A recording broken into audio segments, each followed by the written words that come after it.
And yes, you're welcome back. Interesting highlights there from the Olympics games, track and field. Interesting moments there. How did you feel watching? Watching which of them? I think watching Obrodo was nice. It was interesting, but not letting her know that she's going to the final. That final means that she has to, she's a 10-time African champion, and at least we know that dominating the African turf and African soil, look, it's now time for you to get to do it. That is, whichever way it is, the gold or the silver, something good is coming to Nigeria. That's my own positive I pick from that, which is good.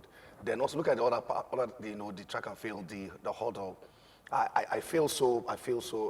Well, let me just get to congratulate our representative that she came forth, and she had a slow start. And like you rightly said behind the camera, I said it's only for people like Usain Bolt that will start slow but end up finishing for something like hurdles. Because hurdles, you have to you're not running through the track. You're also going to be going. You need to exert enough energy to go through those things. So you need to really be up on your game and up to that board. I think for her, it's going to be like a learning curve for her also, so that she can work towards next time. For her, that's for our descendant. Also, seeing the long jump, the guy running, going 8.41 meters. Yeah. For the guy from Greece, it's an amazing feat for you to get to do it. I can jump 10 meters now. Did you just say something? Oh. Okay, I think let me hold on there. I know sometimes in our minds, we understand in our minds because I can do it now. I can do it until you. Sometimes I say boxing is not business. It's not. I will last 10 rounds. But boxing is throwing punches for 3 minutes, steady, and your opponent is coming for you. My goodness, nothing. I know that back in the days, we talked about some things, talking about Nigerian sports. We know that we had guys that would go for the Olympics and our boxers, especially like with boxing. Yeah. And if Ajagba goes to the Olympics and his first fight, he defeats his opponent in under 3 minutes. And they asked him afterwards, so how did you do that? They said he talked about all of the frustration in Nigeria. That's what they had said on the person. So that's what happened. That's enough motivation. That's for him. He said that was his motivation. So it was like the fastest KO that Olympics have ever seen in Olympic boxing. The fastest KO. Wow. And they asked him, so how did he say? Just talked about all of the things. And right now, that young man is in America, is in the US, and is one of the guys, good contenders for the heavyweight division, because after that win, you're seeing him all through, even to now that he become professional, you could see that he's risen through the ranks and is doing well. Even went as one of the sparring partners for Wilder too. So I think something good. That's on that aspect. Fantastic. And so let's jump straight into the meat for today's subject. And we're talking sports in Nigeria. So at this point, the phone lines can come on the screen. The basic question we're asking is, whose responsibility is it? That's kind of like a rhetorical question because we know whose responsibility it is really. But my question, using the Olympics has been a litmus test for our level of preparation, athletes' fitness, and all that. And this is the first time in a long time that neither football teams qualified for the Olympics. Yes. We didn't have the the dream team. We didn't have the Falcons at the Olympics. So it's new. Then I want us to give ourselves a scorecard. Then most importantly, whose responsibility has it been to that's put us in this situation, this place? Dixon yesterday and prior would always say that you can't separate the country from the things happening in the country. By that I mean the state of the country is reflected in everything about the country. Talking about our sports is a reflection of the state of the country. So whose responsibility is it? Is it the association, the different federations, associations, groups? Is it the athletes themselves? Because we have so many things to talk about in this regard. 10 of our athletes were banned. Now the AFN, I'll be reading that in a second, the AFN, that's the Athletic Federation, have come out to apologize for not doing their due diligence and costing Nigeria or 10 athletes a potential medal. Then that's on the one side. Then also the likes of Blessing Okagbare was disqualified for not realizing that the HGH, that's the human growth hormone, had become illegal since 2020.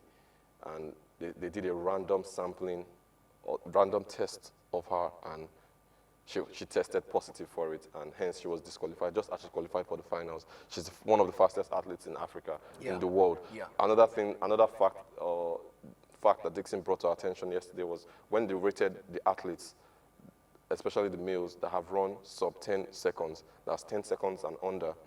The first was Jamaica, the second was the US, the third is Nigeria.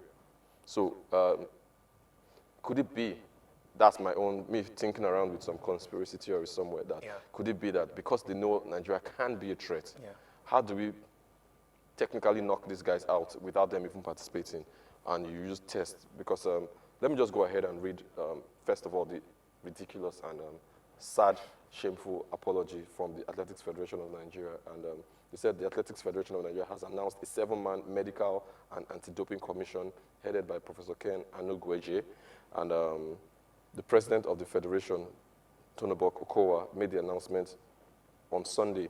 Now, the governing body says the announcement of the members of the, let me just go straight to exactly where. They said the commission has been charged with the responsibility of ensuring Nigeria is, within a reasonable period of time, removed from the list, I won't say the number of countries in that list, of countries the World Athletics and Athletics Integrity Unit have named to have the highest doping risk and considered as a threat to the overall integrity of athletics. First of all, Mr. Head of the, President of the Federation, I think he has an issue, because first you had to wait. Now, Nigeria was not just added to that list at Tokyo. Nigeria had been added to the list prior to Tokyo. Now, my question is, what did you do? Let it be on record that Nigeria has no cases of doping athletes. Do you understand? Do you know what the problem is? And why look at the way we're described here. They said countries that have found themselves in this list are countries that have the highest doping risk and considered as a threat to the overall integrity of athletics.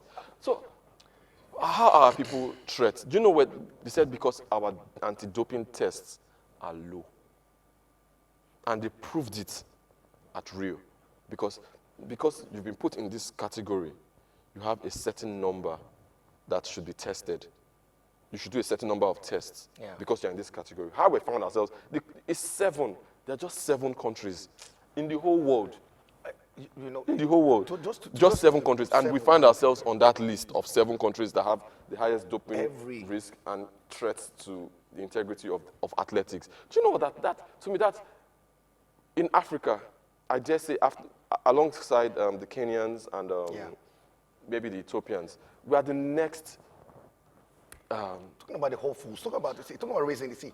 Athletics federation, country. My issue is, before this time, as long as you are an association president, you already know the things, you know the bylaws, you know everything, you know all of the, you are up to speed with the rules and regulations. So you don't want to have any lapse of any kind. But now you now have that. Our people have to, for the fact that they say 10 athletes were, because they didn't meet up the standard. They're supposed to be, you know it. So why put us in that place? And these guys are medal hopefuls, for crying out loud. One thing is that every time we're going to the Olympics, anytime we go to the Olympics or the Commonwealth, we are always looking forward to the track and field, because these guys are after track and fields, apart from let's get to say the football. If you have a dream team and the Falcons or anything, another part we're looking at, we're looking at the Olympics, not the Paralympics. We are sure that we're going to be having awards. We're going to have medals for weightlifters. Those guys are amazing, the Paralympians. Yeah. But we're talking about these things. You know these things. If you are there, you are supposed to be there to protect the people. You are standing in for the government, also representing the athletes themselves. So why do you now want to bring them in the wrong light? Because one thing you know that most times, one of these associations or the IAAF, if you have this, they already have this tag that this person was found wanting for doping thing. It's already a clause on you. So when next are coming for another competition, it's already there. But you know what's interesting? Why? What's interesting is that these people were just disqualified technically. Yes. They were not disqualified because they tested positive. The 10 right. athletes who were disqualified were not disqualified because they tested positive. So I still hold on to my claim that we've not even been found guilty of doping. No, because like you said, these guys know that this is what these guys see. These guys are good threats. Look, these guys are good threats to what we have on ground. So what do? You go into your books and try to shift them off. And we, as our people, our guys, one thing I always want to say that our administrators, our sport administrators, they are always thinking about self, rather than the people.